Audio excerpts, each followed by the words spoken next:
Shalom. Shalom. Selamat pagi jemaat Tuhan yang terkasih di dalam nama Tuhan Yesus. Puji nama Tuhan, pagi hari ini Tuhan kembali hadirkan kita di tempat ini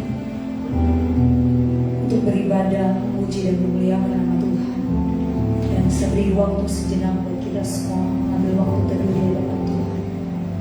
Kita mau bersyukur untuk waktu yang Tuhan beri bagi kita. Kemanakah aku dapat pergi menjauhi rohmu? Kemanakah aku dapat lari dari hadapanmu? Jika aku mendaki ke langit, Engkau di sana. Jika aku menaruh tempat tidurku di dunia orang mati, di situ pun Engkau.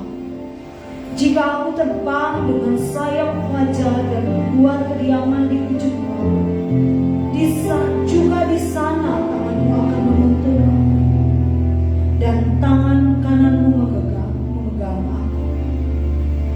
Jika aku berkata, biarlah kegelapan saja melingkupi aku, dan terang sekelilingku menjadi malam, maka kegelapan pun tidak menggelapkan bagimu, dan malam menjadi terang seperti siang. Kegelapan sama seperti terang, sebab Engkaulah yang membentuk buah pinggangku, menenun aku dalam kandungan ibu. Aku bersyukur kepadamu karena kejadianku dahsyat dan ajaib. Ajaib apa yang kau buat, dan jiwaku benar-benar menyadarinya. Tulang-tulangku tidak terlindung bagimu ketika aku dijadikan di tempat yang tersembunyi, dan aku direkam di bagian-bagian bumi yang paling bawah.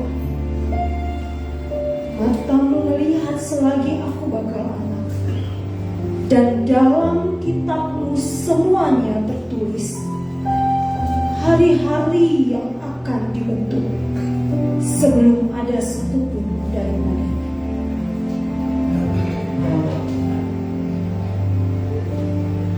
Di telapak tangan tertulis namaku, di dalam genggamanmu seluruh hidupku.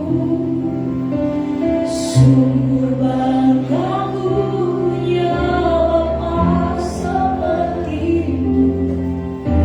Ia tak pernah melupakanku. Di tengah badai hidup menemaniku,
ditinggalkan, dia rela dia rela ditinggal, dia rela dicabut demi cinta yang akan kita.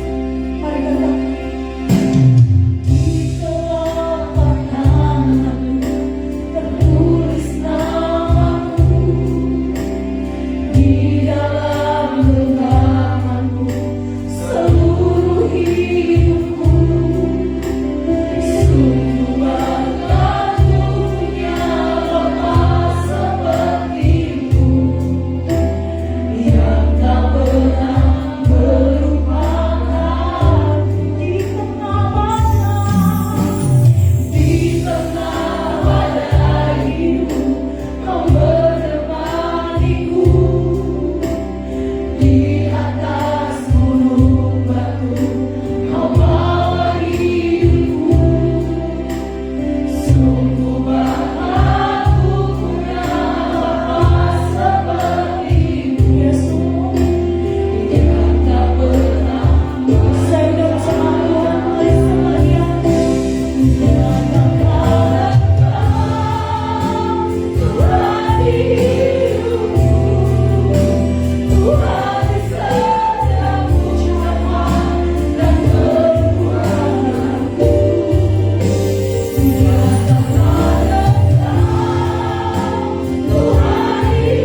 menyadari siapa kami dan apa adanya kami. Kami manusia hina yang dimuliakan oleh-Mu. Kami bersyukur punya Bapa yang baik, punya Allah yang luar biasa seperti Engkau. Bahkan sejak kami bakal anak pun Engkau yang menegur kami, Engkau yang membentuk kami, merancang kami. Dan hari-hari yang harus kami lalui pun ada dalam rancangan-Mu yang sempurna. Thank you Lord, terima kasih Bapa yang baik. Kami bersyukur dan kami datang membawa segala pujian hormat bagi pagi hari ini Tuhan. Kami menyerahkan seluruh rangkaian ibadah kami dari awal dan pertengahan sampai akhir. Silakan Bapa, Engkau yang bertahta di atas puji-pujian kami.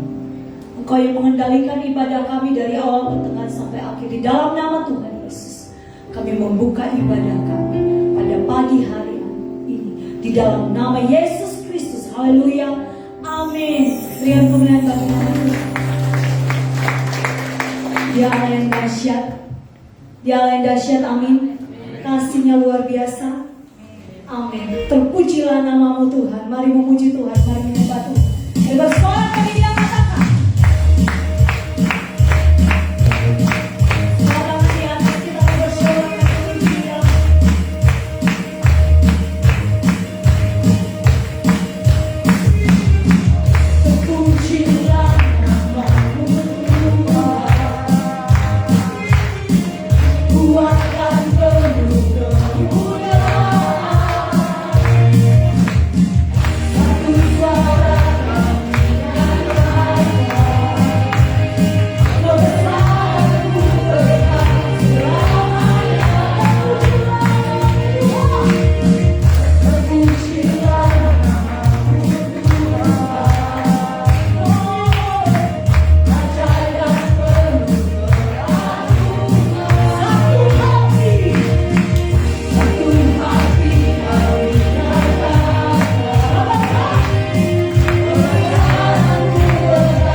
kembali dan tetap dalam hadirat Tuhan. Terima kasih untuk semua yang terbaik.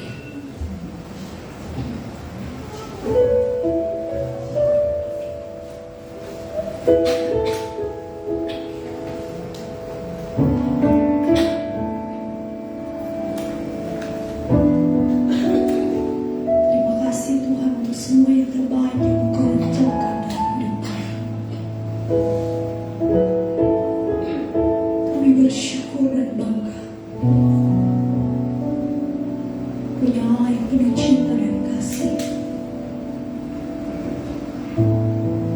Allah yang memberi rohnya bagi kami, yang menguatkan kami melewati berbagai tantangan dan badai kehidupan, yang menjadikan kami lebih dari pemenang dalam segala perkara yang kami alami. Terima kasih Tuhan. Terima kasih Yesus.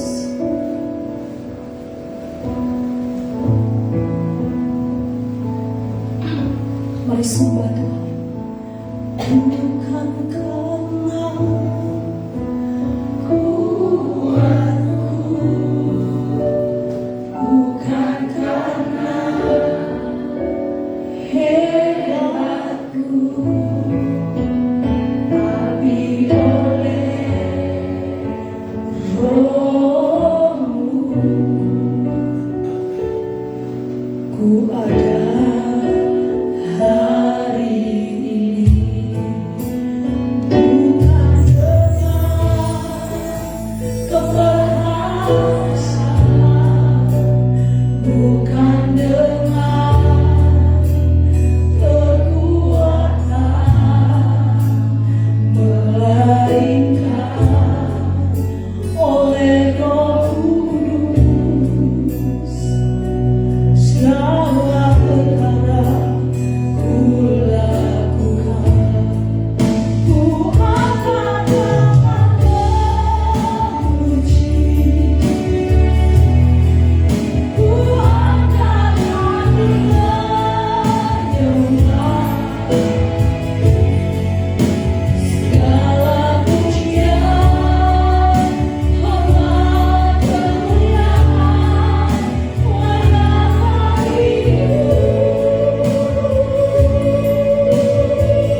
kasihlah Yesus. Semangat dia dengan berkata haleluya. Tuhan akan bekerja dalam hidupmu. Tuhan akan bekerja di tengah-tengah kita pagi hari ini. Bahwa nyawa setiap jiwa sudah masuk dalam ibadah ini, sehingga kekuatan Tuhan turun dalam hidup mereka. Haleluya Yesus. Semua buka suara dan jangan ada yang diam. Biar roh mengantuk tidak mengejar engkau. Angkat suaramu di hadapan Tuhan. Kata-kata inilah aku pagi ini Tuhan bersyukur dapat menyimpan Kau dalam roh dan kebenaran. Haleluya Yesus. Haleluya Yesus. Beberapa menit berikan kesempatan kepada Tuhan.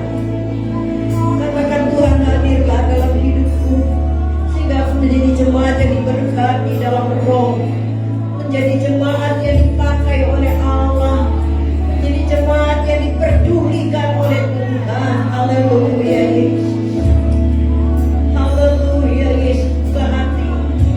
Buka hati, fokus kepada Tuhan yang memanggil engkau. Tidak ada satupun yang secara kebetulan ada, tapi karena Allah menyertai engkau, kau hadir pagi hari ini. Haleluya Yesus. Haleluya Yesus. Haleluya Yesus. Hadirlah di tengah-tengah kami dalam firman yang diberitakan, agar tidak seorang pun kembali dari tempat ini tidak membawa firman dalam hidupnya. Tuhan bekerja di tengah-tengah kami, mengurangi setiap hati yang duduk menerima bagian dari firman Allah, dan mengurangi hamba-Mu yang Kau panggil melayani Engkau. Tuhan hadir di tengah-tengah kami. Hamba-Mu merindukan yang susah dihiburkan, yang sakit disembuhkan, yang lemah dikuatkan. Tuhan tolong kami semua pagi hari ini. Di dalam nama Yesus kami sambut firman-Mu. Amin. Semua sehat? Amin. Shalom. Coba lihat kanan kiri, angkat tanganmu, katakan shalom. Saya berikan kesempatan, ya. Puji Tuhan. Semua boleh hadir karena Tuhan, ya. Kalau bukan Tuhan, kita nggak mungkin ada pagi hari ini. Puji Tuhan. Kita akan menerima bagian firman Tuhan. Kemudian kita akan masuk dalam perjamuan sebentar. Nah, saudara yang kasih di dalam Tuhan Yesus, sebentar siapa yang menerima perjamuan? Ada yang juga masih bertanya kepada saya, syaratnya apa, Bu? Kekristenan itu anugerah. Amin. Kekristenan itu dahsyat. Jadi tidak ada syarat kecuali engkau percaya pada Yesus yang mati bagimu. Sampai hari ini Dia sudah naik ke surga. Alkitab berkata, Dia menyiapkan tempat bagi setiap orang yang percaya, supaya di bumi ini kita aman. Ketika kita sampai bertemu dengan Kristus, kita pun dalam keadaan aman. Tuhan itu sangat mengasihi kita. Tuhan tidak mau satu pun di antara kita yang tidak menikmati Tuhan dalam hidup ini. Jemaat Tuhan yang kekasih di dalam Tuhan Yesus, yang menerima perjamuan adalah orang yang benar percaya Yesus Tuhan mati bagiku, bangkit dari antara orang mati, dan sekarang duduk di surga yang mulia, mempersiapkan surga itu bagi setiap saudara. Kalau tempat sudah tersiap, Alkitab berkata Dia akan datang kembali dalam keadaan yang sama. Dalam keadaan sebagaimana Dia naik, Dia akan kembali ke bumi ini, mengangkat, mengambil setiap orang yang mengasihi Dia. Jemaat Tuhan yang kekasih di dalam Tuhan Yesus, mari kita membuka di dalam kitab Yohanes pasalnya yang kedua. Kita mulai dari ayat 1 sampai dengan ayatnya yang ke-11. Boleh ditembak, kalau mau lihat Alkitab juga boleh diambil di belakang. Alkitab masih cukup untuk dibagikan. Angkat aja tangan, ya. Nanti ada saudara yang melayani. Buka HP boleh, tapi kalau sudah buka di silent, ya, di disimpan lagi kalau udah baca Alkitab, repot kan? Karena apa? Kita semua orang yang mengasihi Tuhan, amin. Kita nggak mau lagi ibadah kok kita pakai HP, WA kayak anak remaja yang masih belum tahu apa-apa. Kita semua adalah orang dewasa. Mari, yang mau lihat huruf besar ya di depan, Yohanes pasal 2. Kita akan buka. Ini masih tergolong kitab Injil ya. Jadi Injil itu hanya 4. Matius, Markus, Lukas, Yohanes. Kalau Kisah Rasul itu bukan Injil. Ya, jadi 4 Injil, ini yang keempat, namanya Yohanes. Nah, gampang kan? Ya, kita lihat di depan boleh karena hurufnya besar-besar. Kita baca bergantian.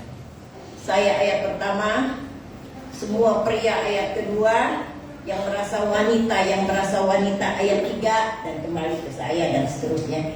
Baiklah, Lembaga Alkitab memberikan tema dalam pembacaan kita hari ini, perkawinan di Kana.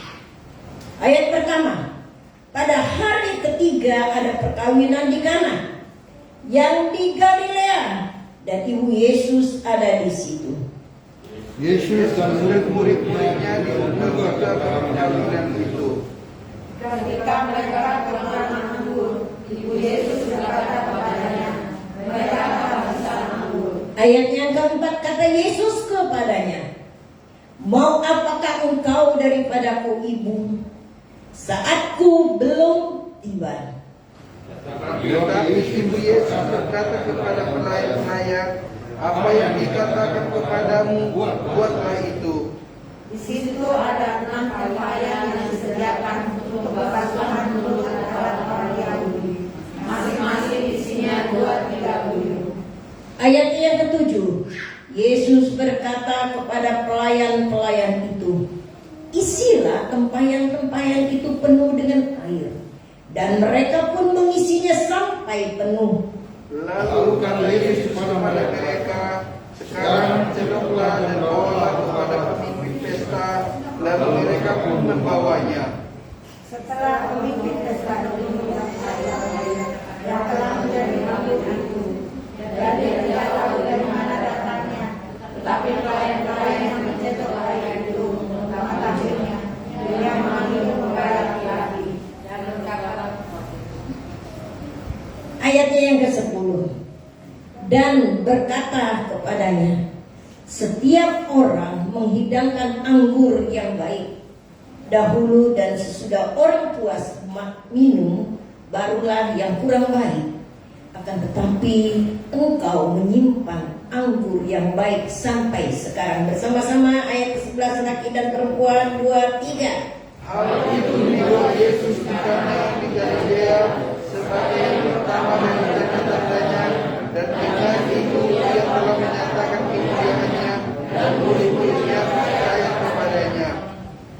Jemaat Tuhan yang terkasih di dalam Tuhan Yesus, pagi ini kita baca dari kisah di mana mujizat yang terjadi dalam keluarga, dalam perkawinan, dalam orang yang percaya. Kenapa saya katakan ada mujizat pada saat itu? Karena mereka mengundang Yesus dalam pertemuan pesta itu. Saudara yang terkasih di dalam Tuhan Yesus, dalam hidup ini tidak ada yang lebih indah selain dari Yesus hadir dalam hidup kita. Amin. Tidak ada yang bisa memuaskan hidup kita selain dari Yesus ada bersama-sama dengan kita. Jemaat Tuhan yang terkasih di dalam Tuhan Yesus, kalau kita rindu Tuhan memberkati kita, kita rindu jalan-jalan kita disertai oleh Tuhan, kita harus setiap saat bersekutu dengan Tuhan Yesus. Saya suka mengajarkan jemaat, melalui persekutuan atau melalui doa dan baca firman Tuhan, engkau pasti akan kuat. Karena kekuatan itu bukan datang dari keadaan dunia, tapi kekuatan itu datang dari Tuhan yang kita sembah pagi hari ini. Saya rindu Tuhan memberkati setiap saudara.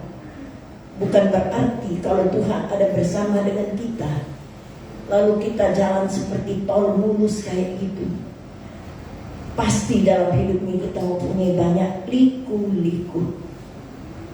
Tapi satu hal yang saya tahu, kalau Tuhan beserta kita, ada satu pujian berkata, siapa yang berani melawan kita?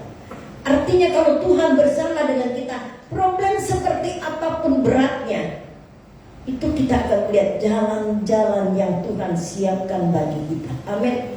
Ada jalan keluar. Maka saudara yang kasih di dalam Tuhan, yuk pusatkan hidup kita dengan Tuhan. Nah, kita lihat ada satu perkawinan yang kita baca. Kenapa kisah perkawinan Kana ini masih ada dan dikhotbahkan, dibaca oleh setiap orang percaya yang ada di dalam Alkitab ini? Karena saudara yang kasih di dalam Tuhan Yesus, saya mau katakan karena Tuhan sangat mengasihi kita semua. Tuhan mengasihi kita semua, orang-orang percaya, keluarga-keluarga orang percaya. Karena Tuhan mengasihi keluarga orang percaya, maka keluarga orang percaya itu beda dengan orang-orang yang gak percaya Tuhan. Beda. Kalau orang gak percaya Tuhan ketika mengalami masalah yang berat, pengennya apa? Pengennya ya udahlah. Kalau aku orang dunia pengennya mati aja, kan kayak gitu. Saudara yang kekasih, tapi jikalau orang berada dekat dengan Tuhan, kita tahu bahwa dunia ini tempat kita sementara. Dan sampai suatu hari kelak kita akan jumpa orang kekasih kita yang sesungguhnya adalah Yesus. Masuk dalam pesta perkawinan anak domba Allah. Ya. Bukan berarti Tuhan kok orang Kristen punya Tuhan itu kawin. Bukan kayak gitu. Yang dikatakan perkawinan anak domba Allah dengan gereja adalah pertemuan Tuhan, mengumpulkan orang percaya, ya, dan Tuhan menjadi rajanya. Pertemuan yang tidak lagi ada perpisahan. Pertemuan yang luar biasa, pertemuan yang manis. Tuhan menggambarkan kita semua saat ini, laki-laki dan perempuan yang namanya gereja Tuhan.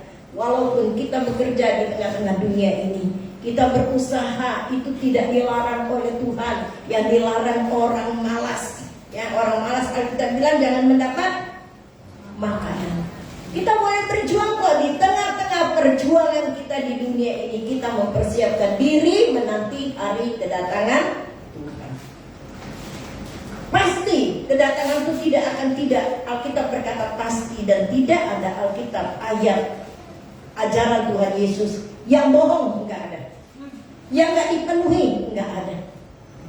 Jadi Tuhan pasti datang kembali di tengah-tengah dunia ini, karena Dia sangat mengasihi kita. Saudara, secara manusia kita dilahirkan dari ayah dan ibu. Secara rohani kita dilahirkan dari mana? Saya bilang dari lambung Kristus. Ketika di Golgota, lambungnya tertikam, keluarlah air dan darah. Alkitab katakan, di sanalah engkau dan saya dilahirkan. Di sanalah engkau dan saya mengalami kebebasan jiwa. Di sanalah saudara ketika membuka hati buat Yesus dengan hatimu sungguh, waktu engkau datang dan berkata, Tuhan, terima kasih. Enggak usah banyak ngomong. Enggak usah banyak ngomong dari Bandung ke Surabaya, ke Bogor, ke Jawa, kita muter-muter. Tapi katakanlah, Tuhan, inilah aku, hari ini aku butuh engkau. Kalau kita buka hati aja dengan sungguh, engkau akan mengucurkan air mata. Bukan orang Kristen itu cengeng, bukan. Tapi ucapan syukur kita nggak bisa kita katakan dengan banyak kata-kata gitu. Kalau kamu mulai berkata, Tuhan terima kasih, aku bangun pagi hari ini, aku gak kekurangan sesuatu pun. Terima kasih Tuhan. Saudara yang terkasih di dalam Tuhan, satu kali saya melayani satu wanita. Wanita masih sangat muda, di bawah 40 tahun. Masih muda banget kan, yang berasa di bawah 40 tahun. Oh, gua ini masih kuat gitu ya. Wanita ini cantik. Cantik, saya bilang cantik banget. Dan wanita ini menganggap saya itu mamanya. Seringkali ada apa-apa ya, semua jemaat juga begitu ya. Telepon ibu, saya perlu ibu ketemu saya. Ya kalau saya udah ketemu dia, saya nggak banyak ngomong kok. Ayo kita berdoa. Cuma segitunya saya bacain ayat, tapi dia merasa damai. Saudara yang kekasih di dalam Tuhan, suatu hari dia bilang dengan saya, ibu, saya sakit perut, saya sakit banget, saya sakit sekali. Suami bawa saya ke rumah sakit. Ternyata setelah diperiksa semuanya, saya disuruh namun saya tinggal di rumah sakit.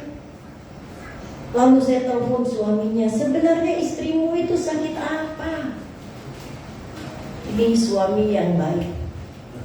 Ya, yang jadi suami-suami di sini mesti jadi suami yang baik, jadi papa yang baik. Amin. Jangan lihat orang dong. Lihat sendiri, aku suami yang baik, aku papa yang baik, aku kepala keluarga yang baik gitu. Saya tanya dia,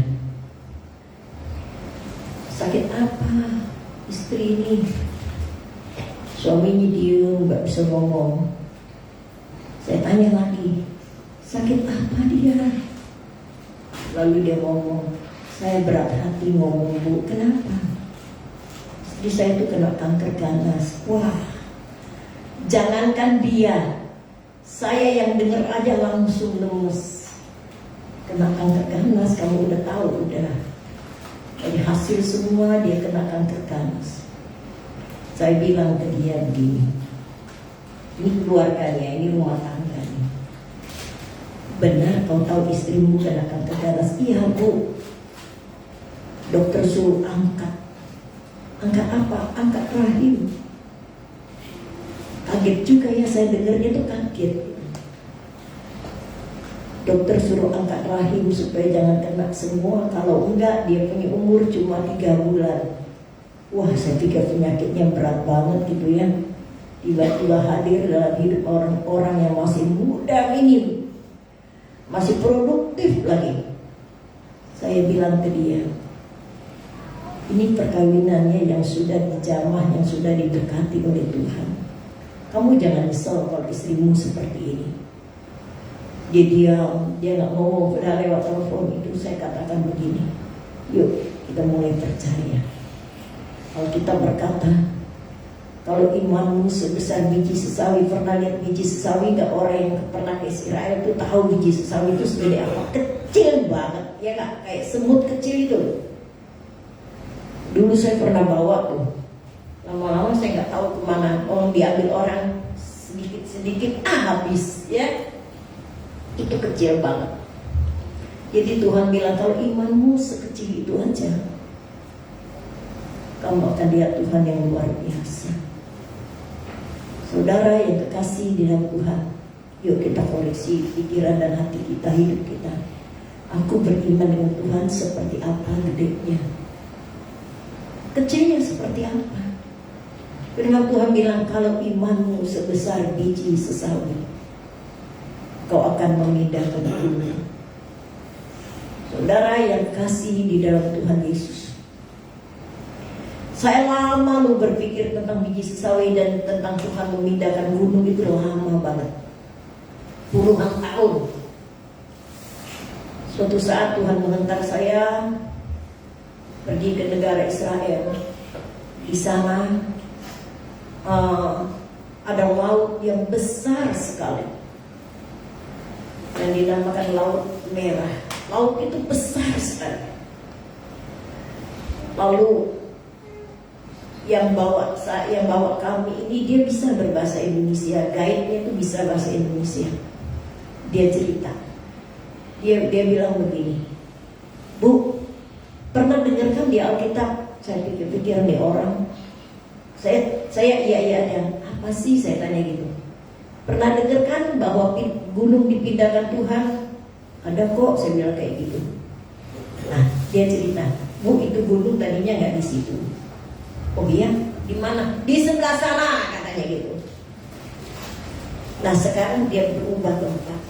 Lalu saya tanya dengan dia, kamu percaya siapa?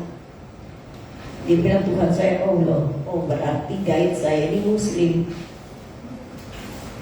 Tapi dia tahu semua cerita Alkitab karena dia tour guide. Setiap dia membawa kami di satu tempat, dia akan cerita kisah-kisah yang ada di sana.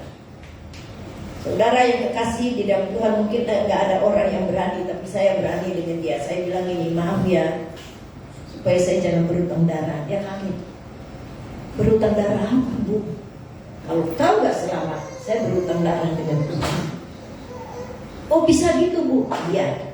Kamu itu ahli Alkitab, tapi kamu gak diselamatkan. Percaya Yesus dong. Dia tuh kaget. Dia bilang, nenek moyang saya gak percaya Yesus.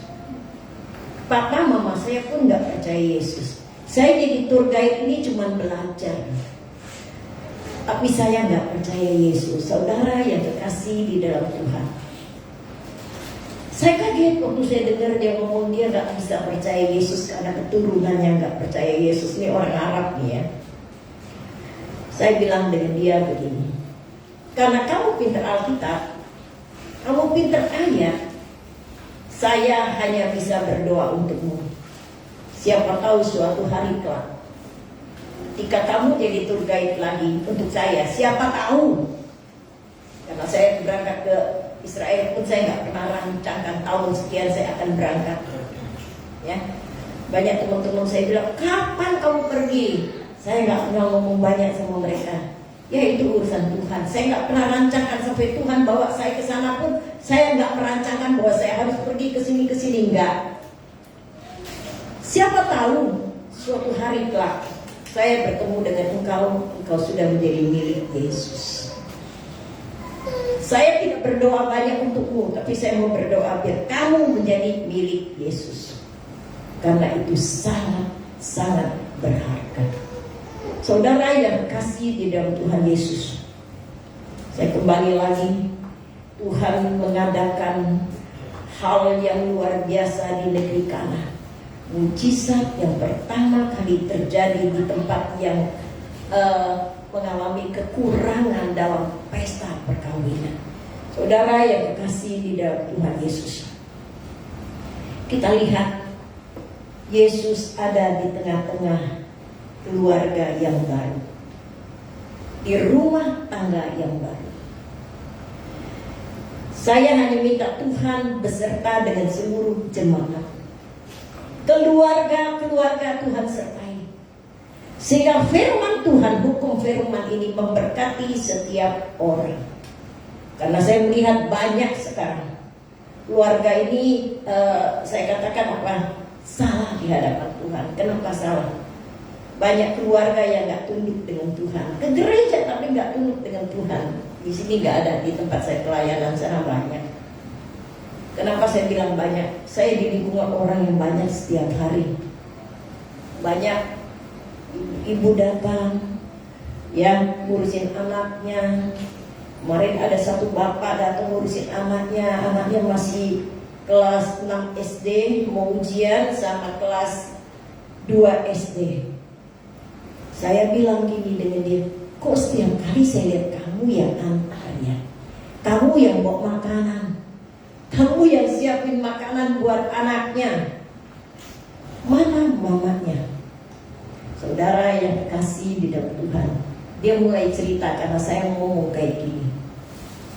Dia bilang, Bu, kalau jadi cewek suka ngelawan, mendingan nggak usah jadi bini. Kenapa? Karena Alkitab nggak difungsikan dalam hidup dia kan. Alkitab berkata, hai suami-suami, kasihilah istrimu, dan istri tunduklah kepada suami. Saya bilang, dulu kan kamu nggak nikah dipaksakan, enggak Bu. Tapi sekarang ini cewek kurang ajar. Saya bilang dengan dia, yang jadi korban kan anak-anak ini, kasihan, saya kasihan. Kasihan sekali saya lihat anak-anak yang model kayak ini. Nah, saudara yang kasih di dalam Tuhan Yesus, saya mulai menginjilin orang ini. Coba kau percaya Yesus dan kau berdoa buat istrimu, sehingga dia balik lagi. Karena kamu usir dia ya, dia balik lagi, anakmu jangan jadi korban. dia diam aja. Karena hari-hari itu waktu saya ketemu dia 2 hari yang lalu, itu banyak orangnya juga ngantri gitu ya, nungguin saya, emak-emak ya ngantri nungguin saya. Saya bilang tuh kamu lihat di depan ya, ada banyak orang nungguin saya nggak bisa lama-lama dengan kamu. Tundukkan kepala berdoa. Saya berdoa, Tuhan selamatkan laki-laki ini. Saudara yang kekasih di dalam Tuhan Yesus, Tuhan Yesus mengadakan mujizat di sebuah perkawinan. Saya mau katakan juga, baik yang udah nikah, yang udah umur, yang baru mau nikah, perkawinan itu datang dari Tuhan. Perkawinan itu sudah dibuat Tuhan sejak zaman Adam dan Hawa. Ketika Adam dilihat Tuhan sendiri, tiap hari bergaul dengan siapa? Dengan gajah yang panjang itu ya, hidungnya panjang, dengan macan yang belang-belang, dengan singa yang rambutnya gondrong itu kayak orang Timur. Nggak ada orang Timur ya. Oh, si Jen itu rambutnya tipis. Kalau dia rambutnya banyak, saya rasa dia akan berdiri gondrong kayak gini. Nah, saudara yang terkasih di dalam Tuhan Yesus, Tuhan lihat nggak? Tuhan lihat loh. Kasihan ya anakku Adam ini, dia hidup sendiri, kasihan. Tuhan bilang kepada Adam, Tuhan buat Adam tidur nyenyak. Nah, waktu tidur nyenyak, Tuhan ambil tulang. Saudara kalau ke dokter boleh tanya, tulang rusuk cewek dengan tulang rusuk cowok, itu kurang satu. Boleh tanya, saya pernah tanya. Ya, yang satu ini Tuhan ambil bangun Hawa. Bersyukur kalau cewek ini tulangnya lengkap. Pernah nggak bilang terima kasih Tuhan, tulangku ini lengkap? Jadi kita harus melengkapi tulang yang kurang. Nah, saudara yang dikasih dalam Tuhan, kalau bicara begini mah enak sih, enak ya. Tapi ini harus pelajaran khusus ya. Gak apa-apa, saya ambil intinya aja. Tuhan jadikan Hawa, dan dibawalah Hawa itu kepada Adam. Apa yang pertama kali Tuhan kerjakan? Allah memberkati nikah mereka. Nah, ini yang paling enak. Ya, Allah memberkati nikah mereka. Saudara yang kasih di dalam Tuhan Yesus, maka saya suka pesan kepada keluarga-keluarga yang sudah berumah tangga, jangan beri kesempatan kepada iblis. Yang mau nikah juga dengerin, jangan kasih kesempatan kepada iblis. Yang udah nikah apalagi, dengerin. Saya tidak mengarang-arang pagi ini. Saya sudah berdoa mempersiapkan khotbah yang beda. Tapi Tuhan bilang ini, Roh Tuhan ya, khotbahkan ini. Saudara yang kasih di dalam Tuhan Yesus, undang Yesus ada di tengah-tengah keluarga. Ada banyak yang berkata begini, Bu, saya kalau tahu ini cewek modelnya kayak gini, dulu saya gak mau nikah. Gak boleh kayak gitu, itu gak alkitabiah. Suami-suami, kasihilah istrimu yang betul-betul. Coba buka Alkitab, gimana suami-suami? Pakai ayat, jadi orang gak marah. Ya, kalau saya bilang suami-suami, ini suami di sini kan ada yang sudah rambutnya putih kayak saya juga. Bu Mariani. Tapi kalau ayat, orang gak marah. Ayo Jen, kau buka ayatnya, baca yang kencang di Kolose. Cari sendiri. Soalnya dia yang paling kencang. Ketemu nggak? Ayat 16. Ragu dia. Istri-istri 18. Hai istri-istri, tunduklah kepada suamimu sebagaimana seharusnya di dalam Tuhan. Hai suami-suami, kasihilah dan jangan berlaku kasar terhadap dia. Kalau saya bilang bacanya kurang ser, dia baca bagaimana? Hai istri-istri. Betul nggak? Yang dekat dia lihat nggak? Hai suami-suami. Waduh, saya lihatnya gatel di kepala. Coba yang suami laki-laki baca yang kenceng. Berdiri bacanya. Jangan hai istri-istri. Baca yang benar. Laki-laki yang baca.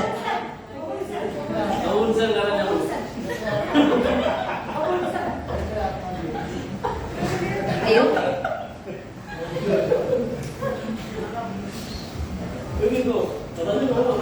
Bunsen matanya kurang jelas. Saya tahu.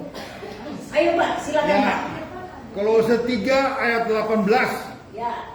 Hai istri-istri, tunduklah kepada suamimu sebagaimana seharusnya di dalam Tuhan. Ya, pulang kasih ayat ini dengan istrinya. Gak usah diocehin, gak usah dikobain. Nih Ma, aku dapat ayat ini loh dari ibu di dalam Alkitab. Hai istri-istri, nah kasihkan ke dia. Sekarang bagian laki-laki. Hai suami-suami, jagalah istrimu dan janganlah berlaku kasar terhadap dia. Ini yang baca punya suami kan? Punya suami kan? Coba berdiri di depan suami bilang, jangan dipukul, supaya jangan ngantuk. Soalnya tadi saya udah lihat ada yang curang itu. Saya lagi khotbah di depan capek. Kok begini? Coba Ibu Yuli berdiri.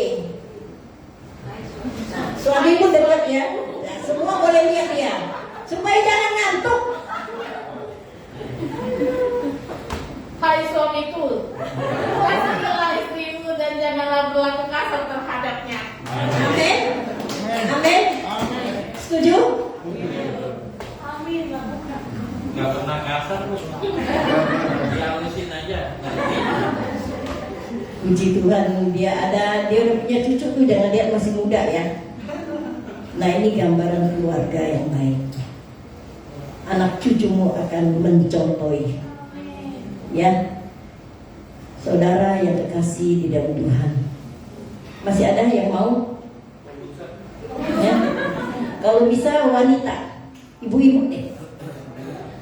Kalau ada suami yang udah nikah, yang belum nikah jangan dulu. Yang ada suami, kamu deketin dia, bilang sama dia, hai suami, kasihlah istrimu, ya kan? Ada kan? Kalau yang datang suaminya masih tidur di rumah ya nggak usah. Ada? Ayo, siapa? Dewi suaminya lagi di rumah. Oh itu Dewi yang belakang. Dari mana? Yang dari samping. Wah kok pakai gara-gara?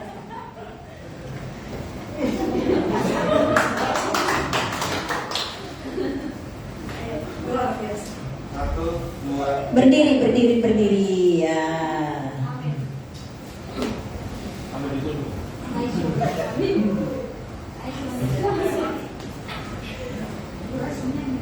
Hai suami-suami.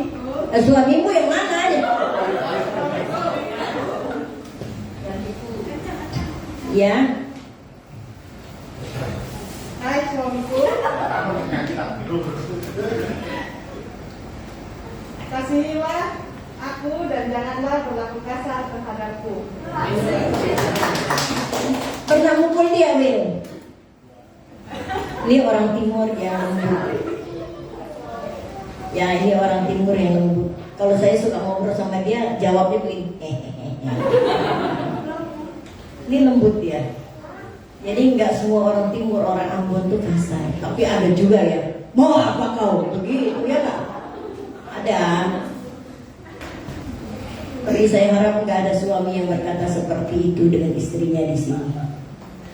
Amin. Suami tunduk, salah saya. Istri tunduk, suami mengasihi. Suami-suami jangan bilang gini, lu enak aja ya, gua cari duit sehati lu tinggal makan.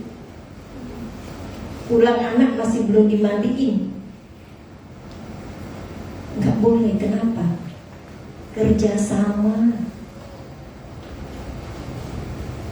Ibu-ibu itu juga kalau di rumah udah ngurus anak, tolong bapak-bapak hargai. Nggak ada waktu berhenti. Ibu-ibu pada senyum-senyum, begitu melek mata. Kadang dia kerja juga, tapi dia mesti siapkan semua buat anak. Bener nggak? Apa ada ibu-ibu yang moyung? Tahu nggak yang moyung? Bangun langsung bersolek, langsung jalan. Ntar pulang di jalanan, pulang atau di tengah jalan dia nanya dengan pembantunya, "Bo, anakku Kevin udah dikasih makan belum?" Pembantu bilang, "Udah, sabar, tenang aja."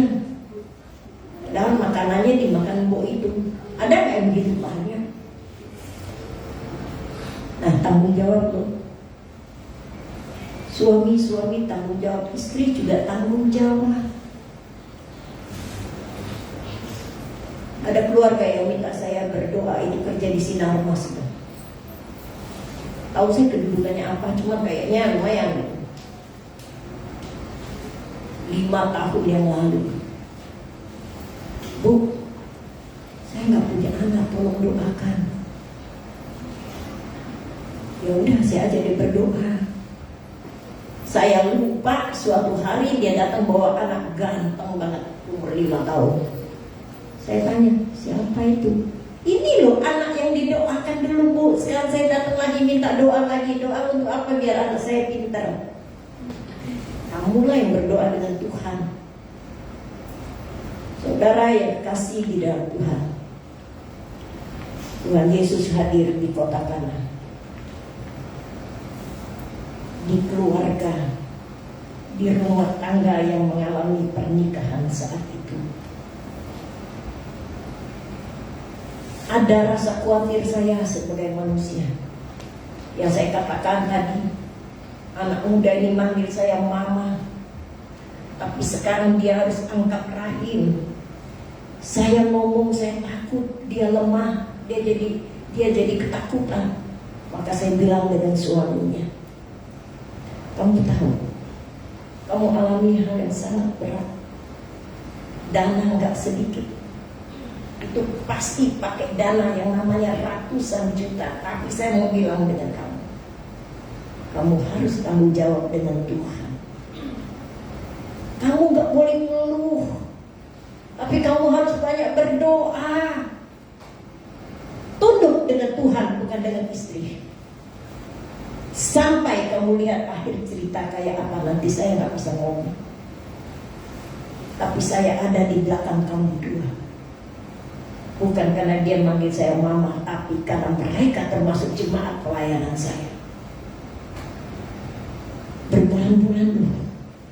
Waduh, saya aja mulai berpikir, sembuh gak ya? 2 kali operasi, begitu angkat rahim dengan daging-dagingnya itu, ucusnya kena. Mereka berdoa lagi, nggak usah kesini, tapi doakan nih ucusnya kena. Saya udah benar-benar berharap Tuhan turun tangan. Hari demi hari saya melihat bertambah parah. Saya tetap berkata kepada mereka, jangan pernah berhenti berharap kepada Tuhan. Tapi yang saya tekankan suami, saya takut ya, saya khawatir secara manusia. Suaminya masih muda, bisa nggak dia bertahan istri di sampingnya dalam keadaan yang seperti itu? Maka saya kejar terus dengan firman Tuhan. Saudara yang kekasih di dalam Tuhan Yesus, dalam minggu kemarin saya mulai telepon dia lagi. Saya bilang, gimana keadaan kamu? Dia bilang gini, Bu, walaupun sudah parah, saya diangkat semua gitu, tapi saya tetap bersyukur, saya gembira. Saya bersyukur sekali karena dia bertumbuh benar di hadapan Tuhan. Kalimat yang lebih lagi yang menguatkan saya. Dia bilang begini, Bu, kalaupun Tuhan mau panggil saya siap kok. Itu belum lama nikah loh. hati saya sedih banget. Saya bilang, kita tetap berharap dengan Tuhan. Saya gak bisa bilang lebih dari itu. Takut saya kalau dia gelisah gitu. Tapi saya bersyukur kemarin saya mulai telepon dia bilang, Bu, 80% saya sudah rasa enak. 80% saya sudah merasa beda dengan hari kemarin. Dan saya katakan, bukan 80%, tapi hari esok engkau akan melihat 100% tangan Tuhan bekerja untukmu. Saya terus kejar suaminya, tetap jaga dia, tetap sayang dengan dia, gak boleh melanggar.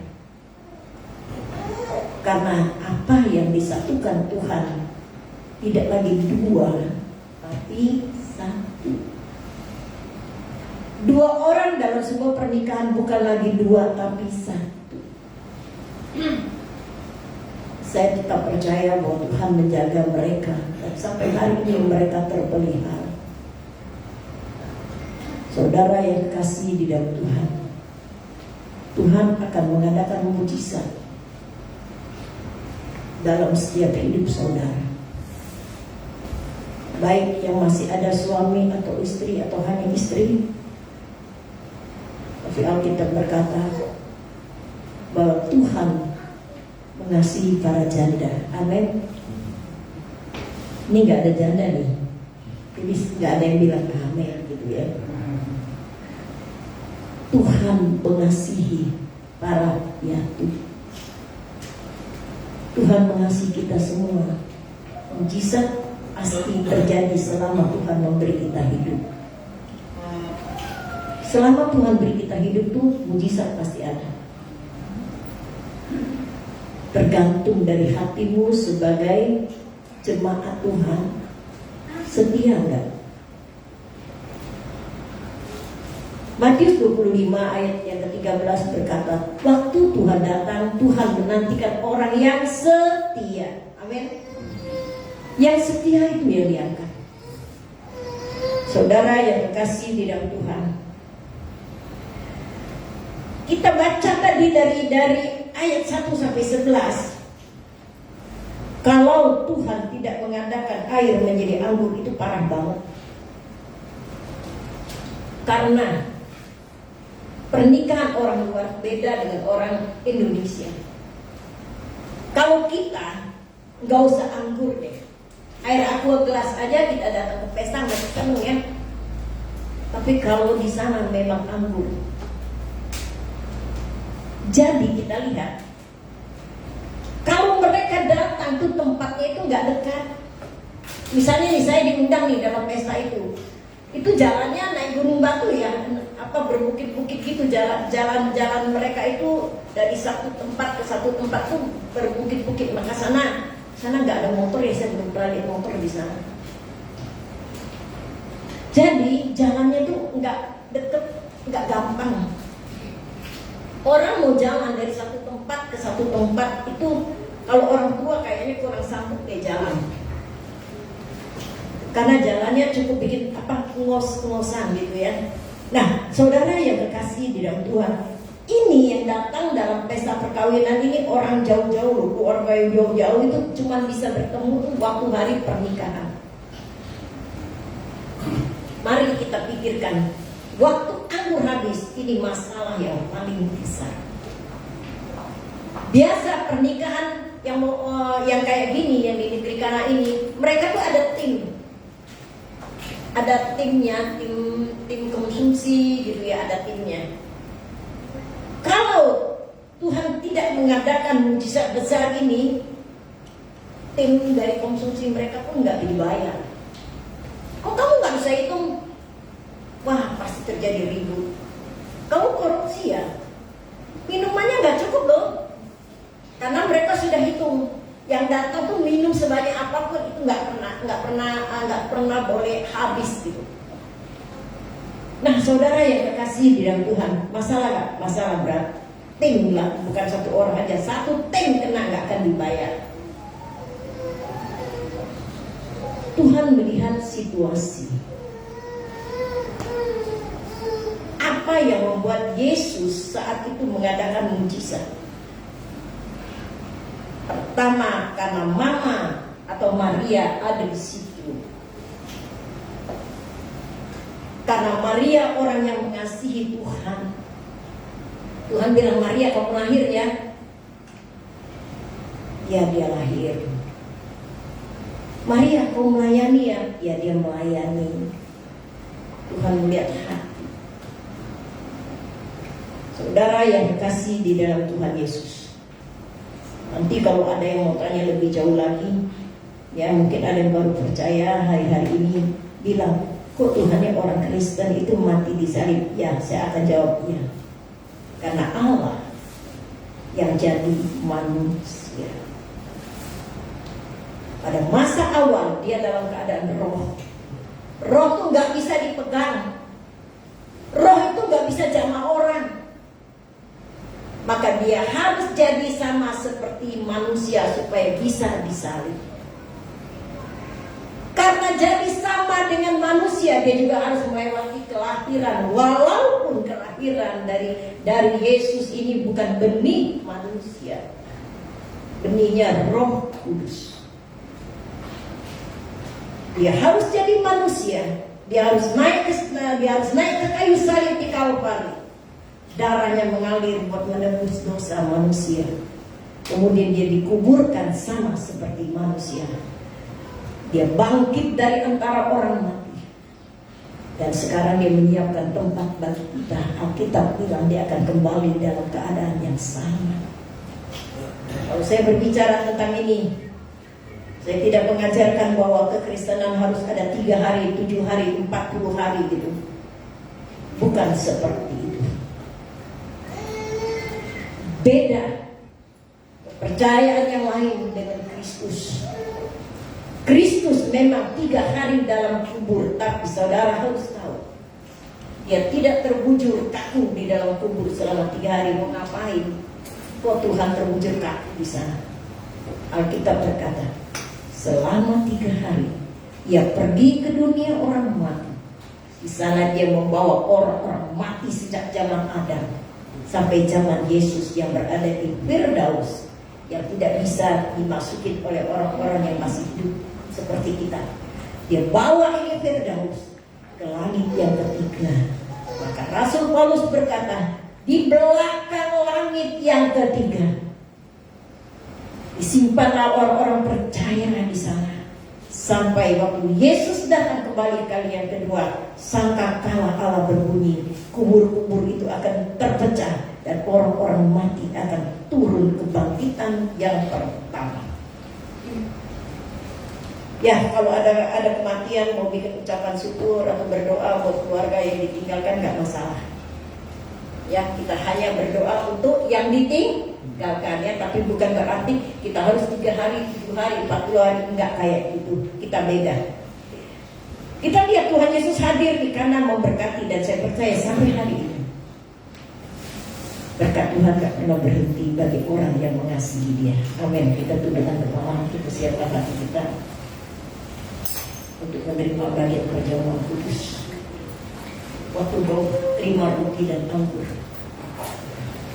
ini adalah ajaran Tuhan. Sebelum dia masuk dalam Golgota, ia berkata kepada murid-muridnya, roti ini lambang tubuhku yang dihancurkan karena kamu. Anggur ini lambang darahku yang dicurahkan bagi keselamatanmu. Setiap kali kau makan dan minum, kau memperingati aku dalam kematian penebusan dosa. Setiap kali kita makan dan minum dan menerima sebentar, mengambilnya, layak enggak aku Tuhan untuk menerimanya? Semua layak menerimanya. Dengan satu pikiran yang terfokus bahwa Yesus mati bagiku. Kita angkat pujian.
Amin. Kita tetap dalam posisi berdiri, salibnya. Silakan Bu.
Kita mengangkat roti yang sudah kita ambil. Haleluya Yesus. Angkat di tangan kananmu dan tetap dalam penyembahan kepada Tuhan yang sudah membukanya. Angkat roti di tangan kananmu lebih tinggi dari kepalamu. Bapa, Engkau hadir di tengah-tengah kami. Engkau mengasihi kami.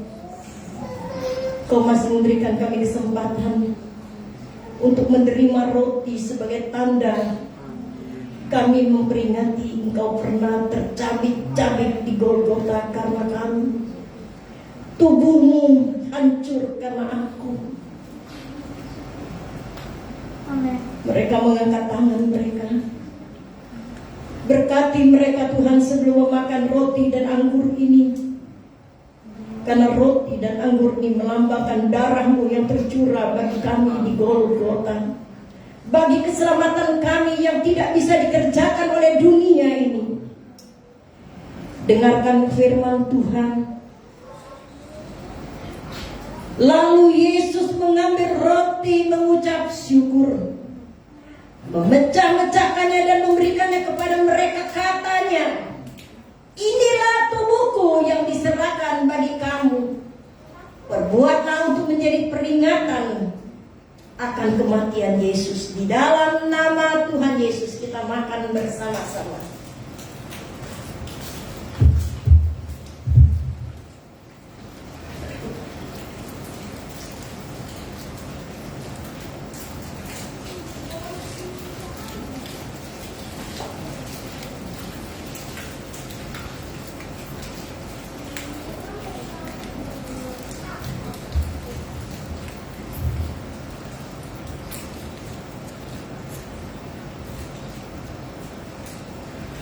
Yang sudah angkat anggurmu lebih tinggi dari kepalamu. Demikian juga dibuatnya dengan cawan yang kau pegang ini.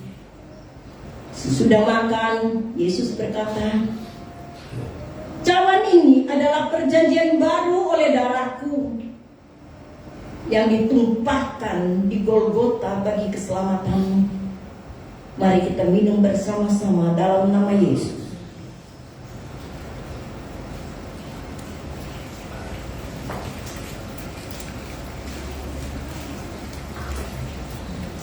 Angkatlah tanganmu. Saya beri waktu engkau berdoa dan mengucap syukur kepada Tuhan. Setiap orang berkata terima kasih Tuhan Yesus. Haleluya Yesus. Terima kasih Yesus.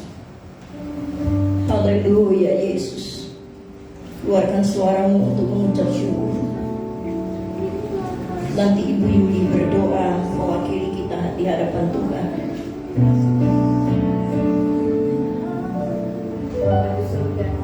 Tuhan, kami bersyukur ya Bapak. Yesus. Untuk pengorbanan Kau ya Bapak. Untuk pengorbanan Kau berikan kepada kami Bapak. Di mana Tuhan sakit penyakit kami Bapak. Amin. Dosa dosa kami bertanggung ya Bapak. Haleluya. Terima kasih Bapak. Terima kasih Bapak. Oh Tuhan, pakailah kami Tuhan. Amin. Beri kami Tuhan ya Bapak. Supaya kami boleh lebih bersungguh-sungguh pada Engkau ya Bapak. Supaya kami boleh lebih mencintai Engkau lagi ya Bapak. Terima kasih Tuhan. Terima kasih. Terpujilah nama Engkau ya Bapak. Dalam nama Yesus kami berdoa dan bersyukur ya Bapak. Haleluya Yesus. Amin. Silakan duduk, salibnya tetap diangkat pujiannya. Dan saya berikan kesempatan untuk mengembalikan cawan, sekalian memberikan persembahan untuk menyikat waktu ya. Oke, kembalikan cawan, langsung memberikan persembahan kepada Tuhan.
Molekto ini menjadi berkat besar bagi gerejamu. Terima kasih Tuhan memberkati tangan-tangan yang berkorban, juga perpuluhan yang masuk dalam perbendaharaan Tuhan, sehingga ada makanan di dalam rumah Tuhan. Berkati dalam nama Yesus 90% yang menjadi bagian dari anak-anak Tuhan. Tuhan lakukanlah itu menjadi kelimpahan dalam hidup mereka. Mereka tidak akan kekurangan menemukan jalan-jalan yang Tuhan persiapkan bagi mereka.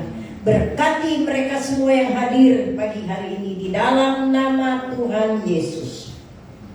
Amin. Lanjut ya, saya mau berdoa buat yang ulang tahun. Ini dua ada di mimbar nih kayaknya ya. Hah? Bu Mimin. Robi udah, Robi melulu.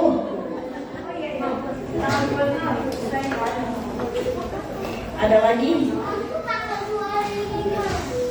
Ya, silakan terus. Banyak banget ya? Banyak banget. Wah, ya habis juga ulang tahun ya, remaja yang berkati. Luar biasa. Jemaat, kita tundukkan kepala, kita berdoa buat mereka. Dalam nama Yesus, Tuhan berkati Eva. Pakai anak ini luar biasa dalam pekerjaan Tuhan. Pakai jalan-jalan hidupnya dan berkatilah dia di dalam nama Tuhan Yesus.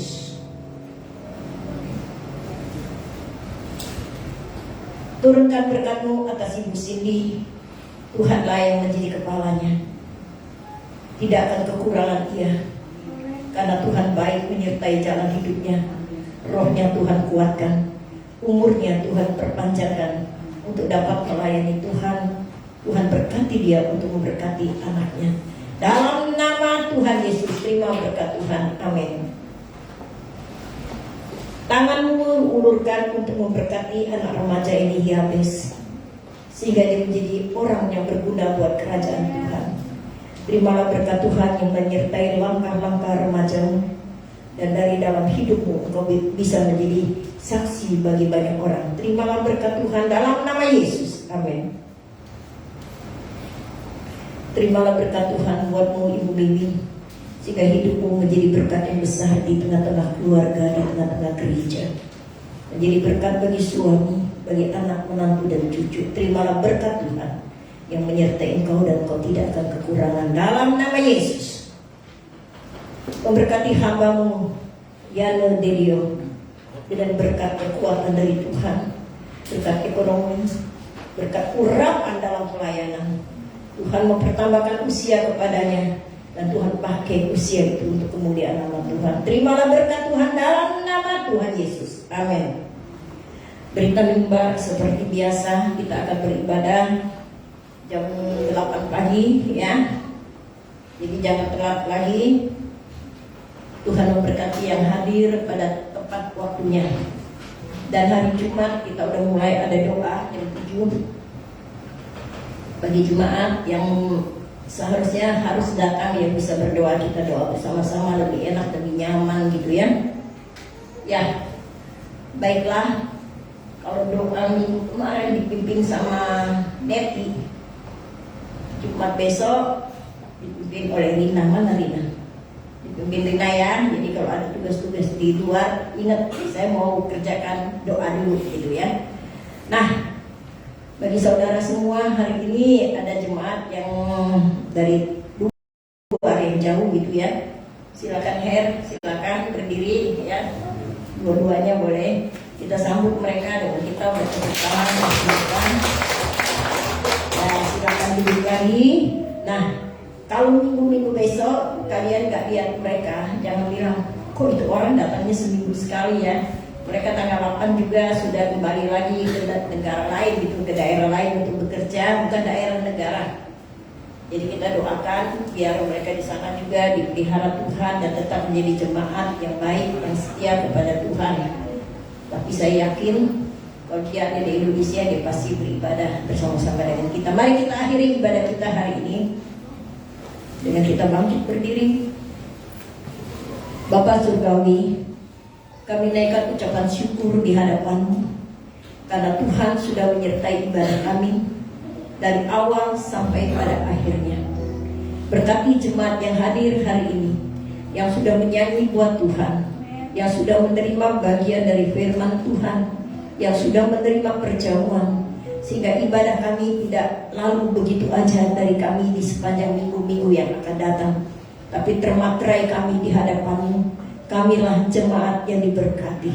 Terima kasih Tuhan, kami percaya seluruh kami diberkati oleh Tuhan, baik yang ibadah saat ini di dalam rumah Tuhan ataupun yang beribadah online. Kalau mereka masih belum bisa hadir, Tuhan beserta dan memberkati mereka juga. Jemaat Tuhan yang Tuhan kasihi, kami percaya Tuhan hadir di tengah-tengah kami, memberkati yang melayani pujian, liturgis dan musik, sound system, RCD. Tuhan berkati dalam nama Tuhan Yesus. Angkatlah tanganmu dan hatimu untuk menerima berkat Tuhan. Tuhan mengarahkan wajah kepadamu, memberi berkat kepadamu, diberkati pekerjaan dan usahamu, diberkati kantor-kantormu, diberkati rumah tanggamu dan keluargamu, diberkati anak-anakmu, diberkati langkah engkau dimanapun berada. Dan Tuhan memberikan kepadamu damai sejahtera di dalam persekutuan dengan Roh-Nya yang kudus, menyertai saudara sekalian mulai hari ini sampai Maranatha, di dalam nama Tuhan Yesus.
Selamat hari Minggu.